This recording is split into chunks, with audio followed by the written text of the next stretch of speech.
Okay, there we go. Got all 4 of them filled.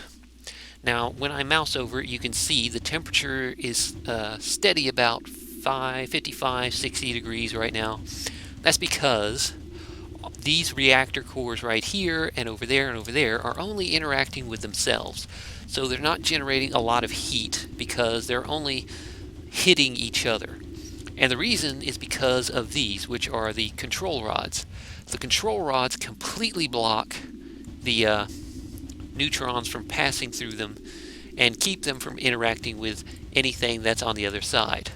So these cannot pass their neutrons onto here, and these cannot go to there or there or there or anywhere else. So these control rods stop the nuclear reaction. So if let me put on some steam pipes first before I turn this on, so I don't lose any of the steam. Now, the steam pipes are the pipes used to move steam, as their name implies, but they have a unique characteristic in that they have an infinite storage capacity. So I can have infinite amount of steam stored in each one of these pipes. They have no upper limit, they have no breaking limit, so each one of these pipes can hold an infinite amount of steam, so there's no need for any secondary storage system for the steam, and there's no loss of steam if it ever gets full, because it never does get full. So that makes these pipes very nice and very useful.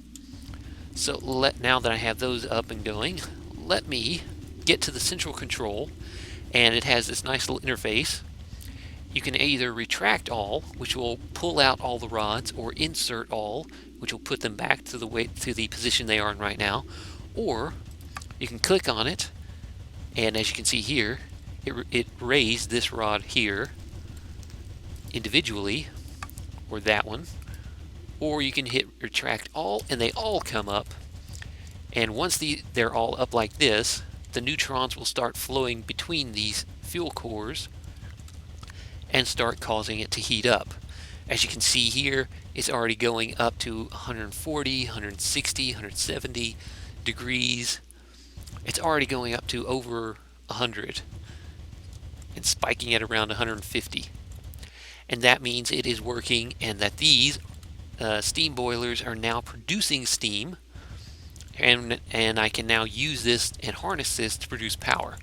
Now, the only real problem is that these neutrons that are shooting out the side right now are extremely dangerous. They are producing radiation, they are causing radiation, and if I were to stand in front of them, I would become irradiated and be poisoned and probably die, and I'm not going to do that. But let me turn this off right now, because there is a way to stop the radiation from flowing out of the reactor like that, and that is with a special kind of block, a very dense type of block. I think you can use concrete, which is one of the reasons I set up concrete to be useful, to be made in here. Now, I should be able to make a stack. 2. Come on. Now, the only problem with concrete is you need clay, a block of clay, a block of sand, and a bucket of water. So which means I'm going to have to wait for it to actually get made, because I did set up, like I said last time, I did set up a fluid transposer here to automatically fill up buckets of water so they could be used to make this stuff, as well as anything else that might need buckets of water. So how much is already made? 42. Okay, that's a stack and a half. That should be enough to get this insulated. Now, the reason I'm using concrete is because it's part of Reactor Craft. So this is what it was intended for. And let me go sleep real quick. So yeah, like I was saying, this is what it was intended for. It's a nice dense material that can not only stop neutrons from flowing out of the reactor, but also help insulate the blocks around it. Because because the way it works is the heat is transferred. Oop, I just got hit. Damn it. And that's what happens. As you can see, radiation sickness, nausea, poison. That's what happens when you get hit by the neutrons as they are flowing. So I should have opened this up a little bit faster. Should have done this beforehand. So let me open this area up a little bit and I'll come back. Okay, here we go. I opened up the area a little bit more because I am going to need a lot of room around this.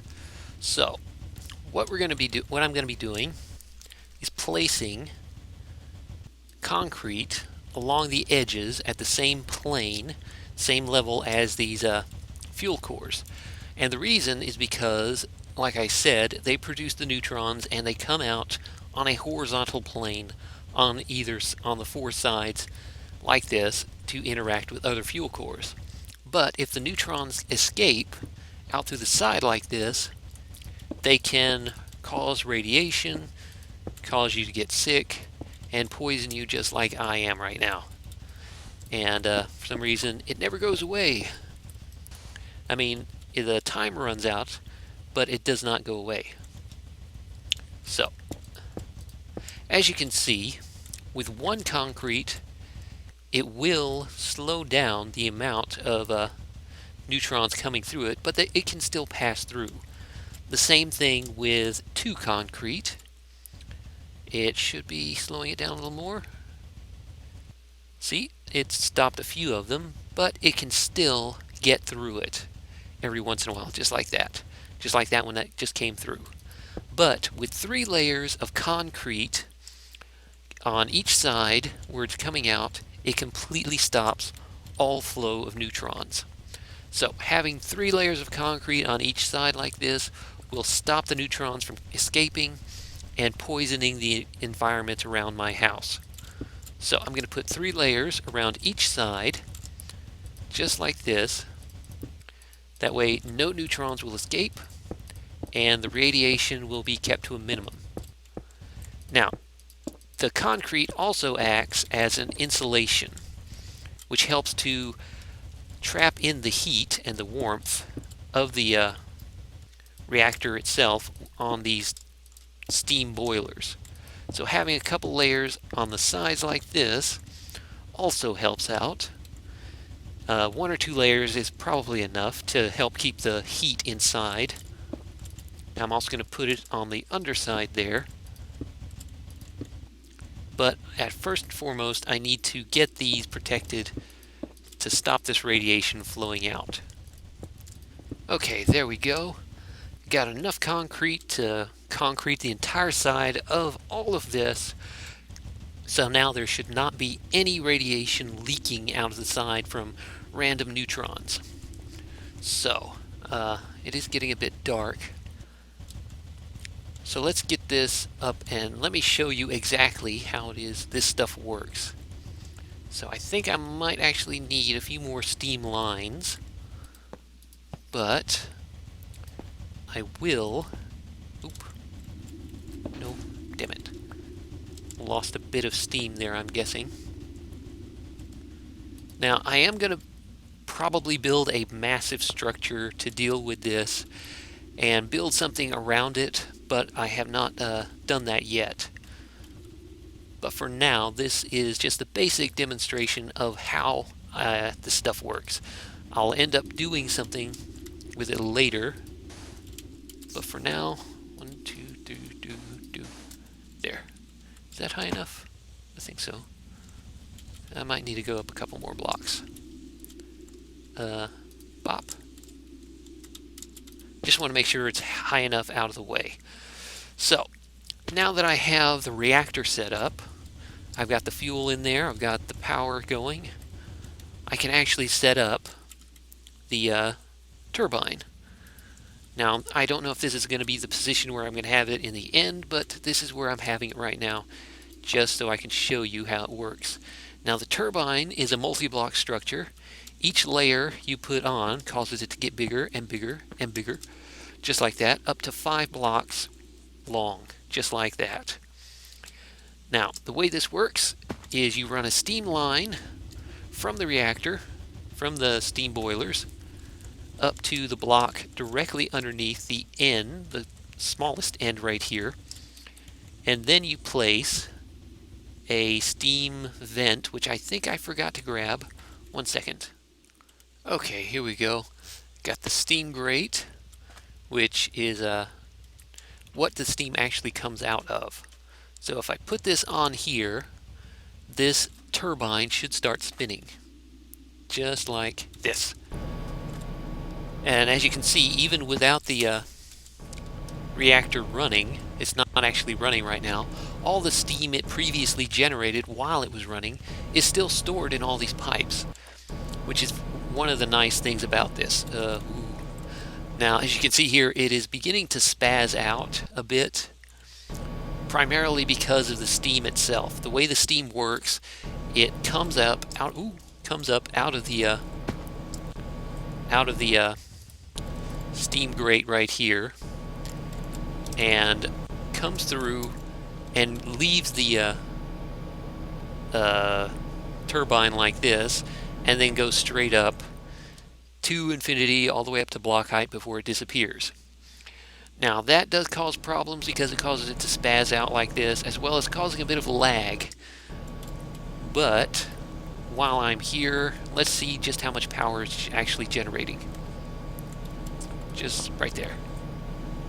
So it is spazzing a bit, which is why it is doing like this. So I need to do something about the steam itself. So let me turn this off simply by taking the steam vent off. And as you can see, it is generating into the megawatt range of power, large amounts of torque, and a nice amount of speed. The only problem is, while the steam is running through it like that and just going wild all over the place, it causes it to spaz out and you can't really get a good reading on it, which is why I built this, a condenser. A condenser is a nice little item. You can use it to actually condense the steam that's coming out of this and turn it back into water. So once this stops spinning, I will go in there and start putting this together, because one thing to note about these turbines is if you or a mob or anything falls into it while it is spinning, it will kind of explode and be damaged. So you need to protect it inside of a building or inside of a glass enclosure or something like that to keep zombies or anything from spawning and getting into it, because it will damage the turbine and cause it to be less efficient. So yeah, that is something to worry about. So while this is off, let me create kind of a little box area for the steam to flow into, just like this, because the steam does, as you saw, come through here, go through the bottom of the turbine, flow all the way through, and come out underneath where this shaft is right here. So if I create a nice little channel for it to flow into, I can actually have all the steam flowing into a single column and flow into this condenser here. So if I put the condenser right here, it will catch all this steam and turn it back into water. Now the only problem is this can only hold 12 buckets worth of water at a time, and with all the steam flowing through, it is going to need some place to go. Now the problem is that this water isn't normal water. It comes out as low pressure water. So in order to use it again, like having a continuous system of having the water coming from here going back into the reactor and like that, I would need to have it into a compressor, which would compress it back into normal water, which could then be reused. But since this is just normal water I don't really need to do that, especially since I have an infinite water source down there. So I can just take it, have it feeding into a pipe, into one of these fluid ducts, and into this item, the fluid void, which I made before, and just like that, and put my wrench down, having all this water that's going to be produced from the condenser going through the fluid duct into the fluid void, where it will simply disappear. Now this is just for demonstration. This is not going to be the design or the setup I have for my reactor. This is just me showing you how it works, and I'll probably tear some of this down and redo it later, so it's a bit better set up. But for now, let's retract all these control rods, let this heat up, generate some more steam, so we can see if it's actually working. Should only take a few minutes, a few seconds. Huh? You gonna work? Are you working? Steam? Hello? Hello? Steam? Come on, steam. Are you working? Yeah. Oh, yeah, there we go. It should be working now. And as you can see, steam? Hello? Temperature should be rising. Why is it not rising?